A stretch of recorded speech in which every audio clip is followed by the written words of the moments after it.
Camp looked as though it had suffered an epidemic, empty and dead.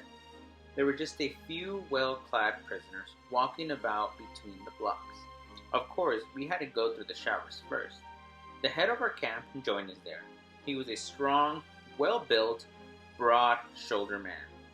Bull neck, thick lips, frizzled hair. He looked kind. A smile shone from time to time in his gray-blue eyes. Our convoy included a few children, 10 and 12-year-olds.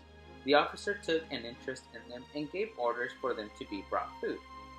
After we had been given new clothes, we were installed in two tents. We had to wait to be enlisted into the labor units. Then we could pass into the block. That evening, the labor units came back from the workyard. Roll call. We began to look for familiar phrases, to seek information, to question the veteran prisoners about which labor unit was the best, which block one should try to get into. The prisoners all agreed, saying, Buna's a good camp. You can stand it here. The important thing is not to get transferred into the building unit, as if the choice were in our hands. The head of our tent was a German, an assassin's face, fleshy lips, hands like a wolf's paws. He was so fat he could hardly move. Like the leader of the camp, he loved children. As soon as we arrived, he had brought them bread, soup, margarine. Actually, this was not this distinctive affection. There was a considerable traffic in children among homosexuality here, I learned later. The head told us, you're staying here 3 days in quarantine. Then you're going to work. Tomorrow's medical inspection. One of his assistants, a hard-faced boy with hooligan's eyes, came up to me. Do you want to get into a good unit? I certainly do, but with one condition. I want to stay with my father. All right, he said. I can arrange that for a small consideration. Your shoes. I'll give you some others. I refused to give him my shoes. They were all I had left. I'll give you an extra ration of bread and margarine. He was very keen on my shoes, but I did not give them up to him. Later on, they were taken from me just the same, but in exchange for nothing this time. Medical examination in the open air in the early hours of the morning, before 3 medical doctors seated on a bench. The first merely examined me at all. He was content merely to ask, Are you in good health? Who would have dared to say anything on the contrary? The dentist, on the other hand, seemed most contentious. He would order us to open our mouths wide. Actually, he was not looking for decayed teeth, but golden. Anyone who had gold in his mouth had his number added to a list. I myself had a gold crown. The first 3 days passed by rapidly. On the 4th day, at dawn, when we were standing in front of the tent, the couples appeared. Then each began to choose the men who suited them. You, and you. They pointed a finger as though choosing cattle or merchandise. We followed our capo, a young man. He made us stop at the entrance to the first block, near the door of the camp. This was the orchestra block. Go in, he ordered. We were surprised. What had we to do with the music? The band played a military march, always the same one. Dozen of units left for the workyard in step. The couples beat time, left, right. Some SS officers, pen and paper in hand, counted the men as they went out. The band went on playing the same march until the last one had gone. The conductor's baton was still. The band stopped dead, and the couples yelled, 4, 5. We left the camp without music, but instead, we still had the sound of the march in our ears. Left, right, left, right. We started talking to the musicians next to us. We drew up in ranks of 5 with the musicians. They were nearly all Jews. Juliet, a bespectacled Pole with a cynical smile on his pale face. Louis, a distinguished violinist who came from Holland. He complained that they would not let him play Beethoven. Jews were not allowed to play German music. Hans, a lively young Berliner. The foreman was a Pole. Freinig, a former student from Warsaw. Julik explained to me. We work in the warehouse for electrical equipment, not far from here. The work isn't the least difficult or dangerous, but Edith the capo has bouts of madness now and then when it's best to keep out of his way. You're lucky, son, smiled Hans. You've landed in a good unit. 10 minutes later, we were in front of the warehouse. A German employee, a civilian, the Mistier, came to meet us. He paid us about as much attention as a dealer might who was receiving delivery of old rags. Our comrades had been right. The work was not difficult. Sitting in the ground, we had to count bolts, bulbs, and small electrical fittings. The capo explained to us at great length the vast importance of our work, warning us that anyone found slacking would have him to reckon with. My new comrades reassured me. There's nothing to be scared of. He has to say that because of Monsieur. There were a number of Polish civilians there, and a few French women who were casting friendly glances at the musicians. Frennick, the foreman, put me in the corner. Don't kill yourself. There's no hurry. But mind an SS man doesn't catch your unawareness. Please, I would have liked to be by my father. All right, your father will be working here by your side. We were lucky. There were two boys attached to the groups, Yossi and Tibi, two brothers. They were Czechs, whose parents had been exterminated in Birkenau. They lived body and soul for each other.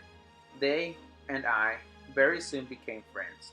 Having once belonged to the Zionist youth organization, they knew innumerable Hebrew chants. Thus, we could often hum tunes invoking the calm waters of Jordan and the majestic sanctity of Jerusalem. And we would often talk of Palestine. Their parents, like mine, had lacked the courage to wind up their affairs and emigrate while there was still time. We decided that if we were granted our lives until the liberation, we would not stay in Europe a day longer. We would take the first boat for Haifa. Still lost in the Kabbalistic dreams, Akiba Drummer had discovered a verse in the Bible which, interpreted in terms of numerology, enabled him to predict that the deliverance was due within the coming weeks. We had left the tents for the musicians' flock. We were entitled to a blanket, a wash bowl, a bar of soap. Then the head of the block was a German Jew. It was good to be under a Jew. He was called Alphonse, a young man with an extraordinary aged face. He was entirely devoted to the cause of his block. Whenever he could, he would organize a cauldron of soup for the young ones, the weak, all those who were dreaming more about the extra playful than of liberty. Okay, when we had just come back from the warehouse, I was sent forth by the secretary of the block. Hey, 7713, that's me. After eating, you're good to go to the dentist, but I haven't gotten a toothache. After eating, without fail. I went to the hospital block. There were about 20 prisoners waiting in a queue in front of the door. It did not take long to discover why we had been summoned. It was for the extraction of our gold teeth. The dentist, a Jew from Czechoslovakia, had a face like the death mask. When he opened his mouth, there was a terrible sight of yellow decaying teeth. I sat in the chair and asked him humbly, "Please, what are you going to do?" "Simply take out your gold crown," he replied indifferently. I had the idea of pretending to be ill. "You couldn't wait a few days, doctor? I don't feel very well. I've got temperature." He wrinkled his brow, though, for a moment, and took my clothes. "All right, son. When you feel better, come back and see me. But don't wait till I send you." See him a week later, with the same excuse. I still did not feel any better. He did not seem to show any surprise, and I do not know if he believed me. He was probably glad to see that I had come back on my own accord, as I had promised. He gave me another reprieve. A few days after this visit of mine, they closed the dentist's surgery, and he was thrown into prison. He was going to be hanged. It was alleged that he had been running a private traffic of his own in the prisoner's gold teeth. I did not feel any pity for him. It was even pleased about what had happened. I had saved my gold crown. I might be useful one day to buy something, bread or life.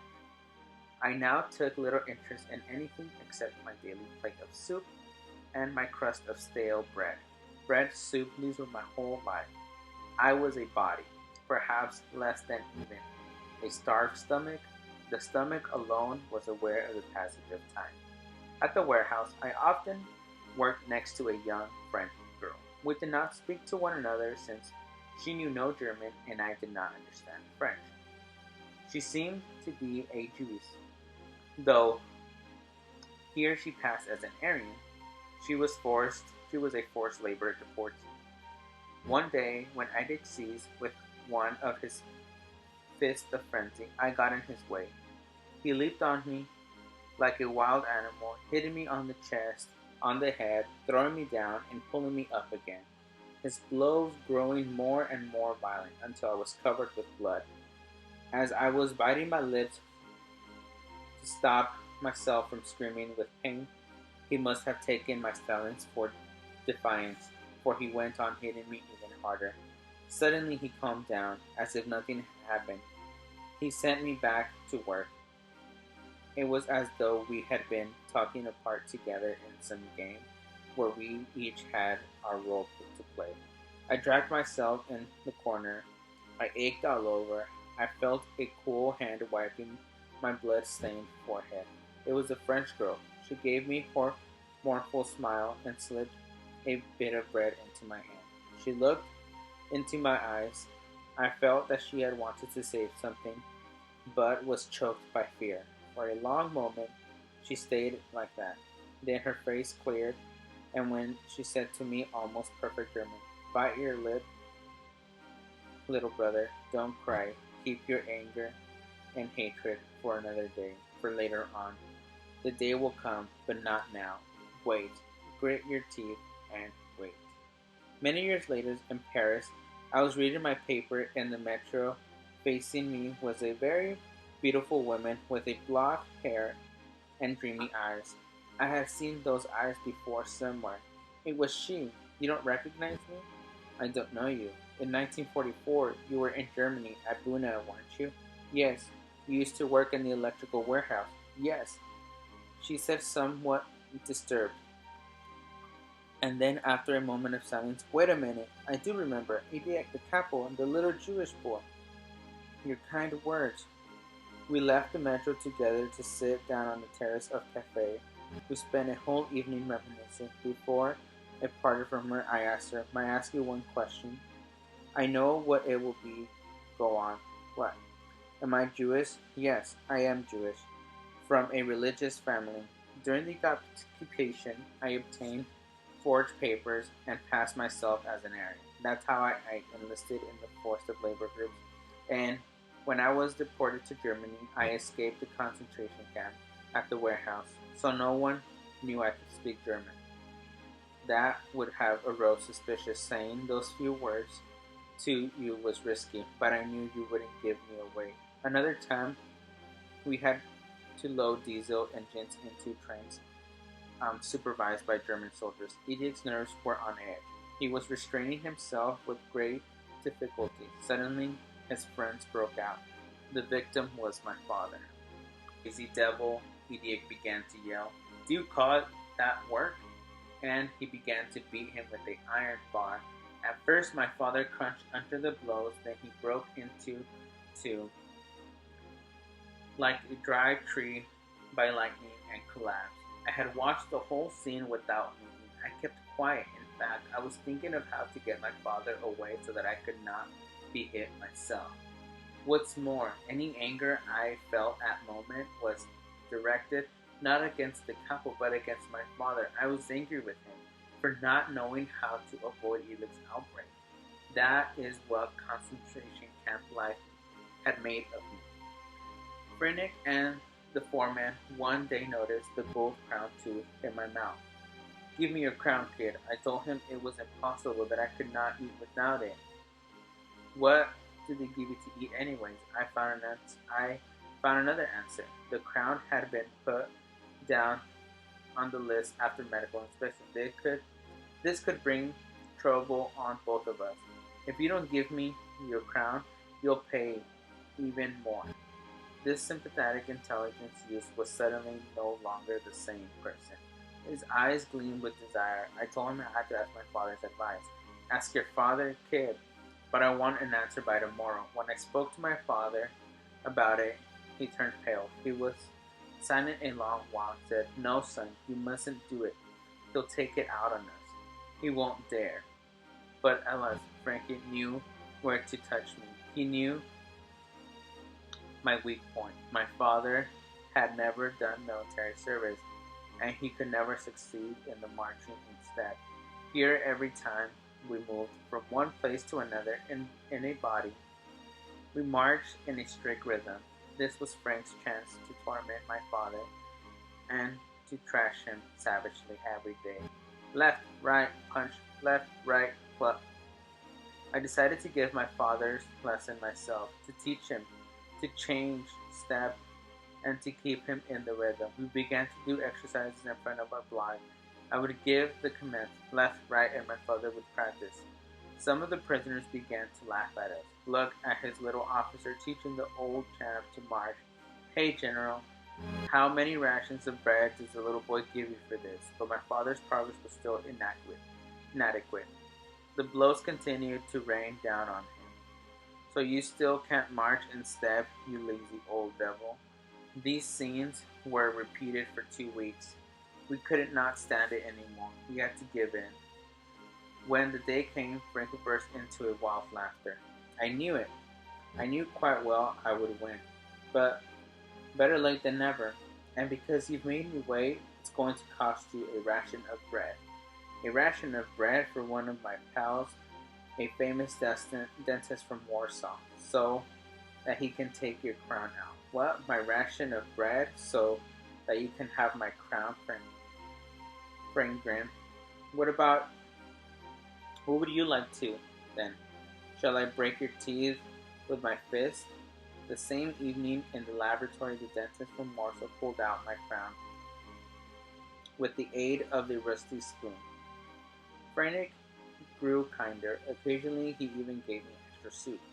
But that did not last long. A fortnight later, all the Poles were transferred to another camp. I had lost my crown for nothing. A few days before the Poles left, I had a new experience. It was a Sunday morning. Our unit did not need to go to work that day. All the same, edict would not hear from our staying in the camp. We had to go to the warehouse. This sudden enthusiasm for work left us stunned. At the warehouse, Edic handed us over to Frank, saying, "Do what you like, but do something. If not, you'll hear from me." And he disappeared. We did not know what to do. Tired of squatting down, we each then went for a walk to the warehouse, looking for a bit of bread some civilian might have left behind. When I came to the back of the building, I heard a noise coming from the little room next door. I went up and saw Edith, a young Polish girl, half naked on a mattress. Then I understood why Edith had refused to let us stay in the camp, moving 100 prisoners so that he could lie with the girl. It struck me as so funny that I burst out laughing. Edith leaped up, turned around, and saw me. While the girl tried to cover her breast, I wanted to run away, but my legs were glued to the ground. Edith seized me by the throat. Speaking in a low voice, he said, "You wait here. See, kid, you'll soon find out what leaving your work's going to cost you. You're going to pay for this pretty soon. And now go back to your place." Half an hour before usually ended, the capo collected together the whole unit. Roll call. Nobody knew what had happened. Roll call at this time of the day here, but I knew the capo gave us a short speech. An ordinary prisoner has no right to meddle in the other people's affairs. One of you does not seem to have understood this. I'm obliged, therefore, to make it very clear to him once and for all. I felt the sweat round down my neck. A7713. I came forward. "A box," he ordered. They brought him a box. "Lie down on it." On your stomach, I obeyed. Then I was aware of nothing but the strokes of the whip. 1, 2, he counted. He took his time between each stroke, only for the first time really hurt me. I could hear him counting 10, 11. His voice was calm and reached me as through a thick wall. 23, 20 more, 2 more. I thought half conscious. The copper waited. 24, 25. It was over, but I did not realize it, for I had fainted. I felt myself come round as a bucket of cold water was thrown over me. I was still lying on the box. I could just vaguely make out the wet ground surrounding me. Then I heard someone cry out.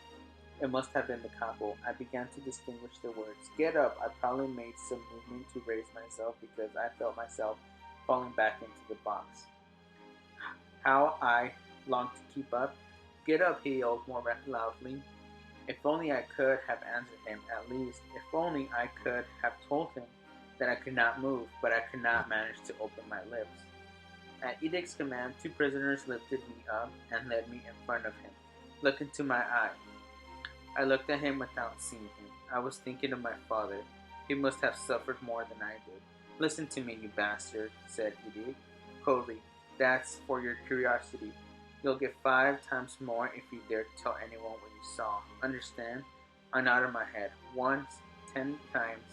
I nodded ceaselessly, as if my head had decided to say yes without ever stopping. On Sunday, when half of us, including my father, were at work, the rest, including myself, were in the block taking advantage of the chance to stay in bed in the morning. About 10 o'clock, the air raid sirens began to wail. An alert! The leaders of the block ran to assemble us inside, while the SS took refuge in the shelters, as it was relatively easy to escape during a warning. The guards left their lookout post, and the electric current was cut off in the barbed wire fences. The SS had ordered to kill anyone found outside the blocks.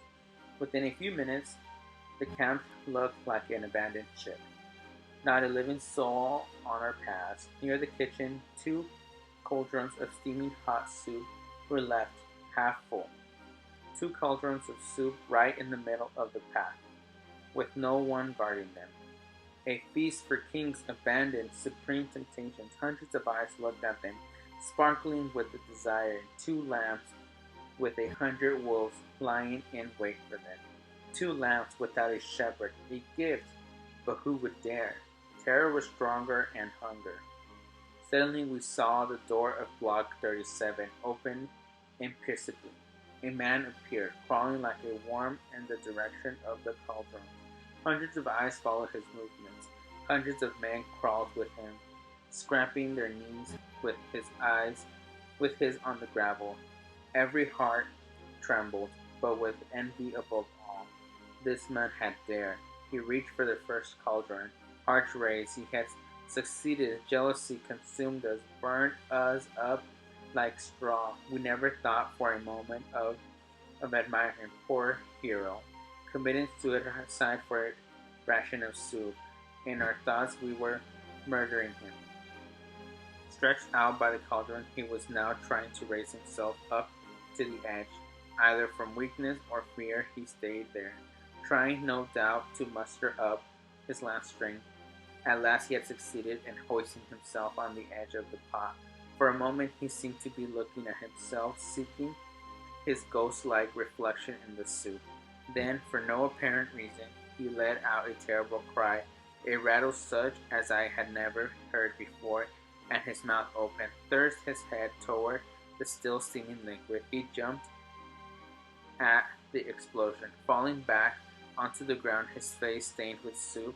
The man withered for a few seconds on the foot of the cauldron, then he moved no more. Then we began to hear the airplanes. Almost at once, the barricades began to shake. "They're bombing Buna," someone shouted. I thought of my father, but I was glad all the same to see the whole works up in fire. What revenge! We had heard so much talk about the defeats of the German troops on various fronts, but we did not know how much to believe. This today was real. We were not afraid, and yet if the bomb had fallen on the blocks, it alone would have claimed hundreds of victims on the spot. But we were no longer afraid of death. At any rate, not of that death. Every bomb that exploded filled us with joy and gave us new confidence in life. The raid lasted over an hour. If I could only have lasted 10 times 10 hours, the silence fell once more. The last sound of the American plane was lost in the wind, and we found ourselves back again in the cemetery, a great trail of black smoke raising up into the horizons. The sirens began to wail once more. It was the end of an era. Everyone came out of the blocks. We filled our lungs with fire and smoke lightened air, and our eyes shone with hope. A bomb had fallen in the middle of the camp near the assembly point, but it had not gone off. We had to take it outside of the camp. The head of the camp, accompanied by assistant and chief capo, made a tour of the inspection along the path. The raid had left traces of terror on his face. Right in the middle of the camp lay the body of the man in the soup-stained vase, the only victim. The cauldrons were taken back to the kitchen. The SS had gone back to the lookout spots behind the machine guns. The interlude was over. At the end of an hour, we saw the units come back in step. As usual, joyful, I caught sight of my father. Several buildings have been flatted right out, he said, but the warehouse hasn't suffered. In the afternoon, we went cheerfully to clear away the ruins. A week later, on the way back from work, we noticed in the corner in the center of the camp, at the assembly plant, a black gallows. We were told the soup would not be distributed until after roll call. This took longer than usual. The orders were given in sharper manner than no other days, and in the air there were strange undertones. "Bare your heads," yelled the head of the camp suddenly. 10,000 caps were simultaneously removed. "Cover your heads." Tens thousand caps went back into their skulls as quick as lightning. The gate to the camp opened. An SS section appeared and surrounded us. One SS at every three paces. On the lookout towers, machine guns. We trained on the assembly place. "They feared trouble," whispered Juliet. 2 S's had gone to the cells. They came back to condemn the man between them. He was youth from Warsaw. He had 3 years of concentration camp life behind him. He was a strong, well-built boy, a giant comparison with me.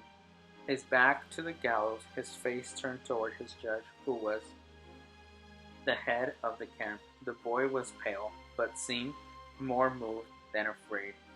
His manacled hands did not tremble. His eyes gazed coldly at the hundreds of SS guards, the thousands of prisoners who surrounded him. The head of the camp began to read his verdict, hammering out for each face. "In the name of Himmler, prisoner number stole during the alert. According to the law, paragraph prisoner number is condemned to death. May this be the warning and the example of all prisoners." No one moved. I could hear my heart beating. The thousands who had died daily at Auschwitz and Birkenau in the crematory ovens no longer troubled me. But this one, leaning against his gallows, he overwhelmed me. "Do you think this ceremony will be over soon?" "I'm hungry," whispered Juliet. At a sigh from the head of the camp, the larger couple advanced toward the condemned man. Two prisoners helped him in his task for 2 plates of soup. The couple wanted to badge the victim's eyes, but he refused. After a long moment of waiting, the executioner put the rope around his neck. He was on the point of motion to his assistants to draw the chair away from the prisoner's feet, when the latter cried in a calm, strong voice, "Long live liberty! A curse upon Germany! A curse! A curse!" The executioners had completed their task. A command cleft the air like a sword. "Bare your heads." Tens of thousands of prisoners paid the last respects. "Cover your heads." Then a whole camp, block after block, had to march past the hanged man and stare at the dimmed eyes. The lolling tongue of death, the capos and the heads of each block forced everyone to look him full in the face. After the march, we were given permission to return to the blocks for our meal. I remember that I found the soup excellent that evening. I witnessed other hangings. I never saw a single one of the victims weep. For a long time, those dried up bodies had forgotten their bitter taste of tears, except once. The Oberkapo of the 52nd Cable Unit was a Dutchman, a giant, well over 6 feet. 700 prisoners worked under his orders, and they all loved him like a brother. No one had ever received a blow in his hands, nor an insult from his lips. He had a young boy under him, a pipel, as they were called, a child with a refined and beautiful face, unheard in his camp. At Buna, the pipel were loathed. They were often crueler than adults. I once saw one of 13 beating his father because the latter had not made his bed properly. The old man was crying softly while the boy shouted, "If you'd stop crying at once, I shan't bring you any more bread. Do you understand?" But the Dutchman's little servant was loved by all. He had the face of a sad angel. One day the electric power station at Buna was blown up. The Gestapo summoned to the spot suspected sabotage. They found a trail. It eventually led to the Dutch Oberkapo, and there, after a search, they found an important stock of arms. The Oberkapo was arrested immediately. He was tortured for a period of weeks, but in vain. He would not give a single name. He was transferred to Auschwitz. We never heard of him again. But his little servant had been left behind in the camp and prison, also put in torture. He too would not speak. Then the SS sentenced him to death, with 2 other prisoners who had been discovered with arms. One day, when we came back from work, we saw 3 gallows rearing up in assembly place, 3 black crows. Roll call. The SS all around us, machine guns trained the traditional ceremony. 3 victims in chains, and one of them, little servant, the sad-eyed angel. The SS seemed more preoccupied, more disturbed than usual. To hang a young boy in front of thousands of spectators was no slight matter. The head of the camp read the verdict. All eyes were on the child. He was lividly pale, almost calm, biting his lips. The gallows threw its shadows over him. This time, the latter couple refused to act as executioner. 3 S's replaced him. The 3 victims mounted together onto the chairs. The 3 necks were placed at the same moment within the nose. "Long live liberty!" cried 2 adults, but the child was silent. "Where is God? Where is he?" someone behind me asked. At the sign from the head of the camp, 3 chairs dripped over. Total silence through the camp. On the horizon, the sun was setting. "Bare your heads," yelled the head of the camp. His voice was raucous. We were weeping. "Cover your heads." Then we marched past. Began. 2 adults were no longer alive. Their tongues hung swollen, gluting. But the 3rd rope was still moving. Being so light, the child was still alive. For more than half an hour he stayed there, struggling between life and death, dying in slow agony under our eyes. And we had to look for him in the face. He was still alive when I passed in front of him. His tongue was still red and his eyes were still not glazed. Behind me I heard the same man asking, "Where is God now?" And I heard the voice within me answer him, "Where is he? Here it is. He is hanging here in the gallows." Night, the soup tasted of corpse.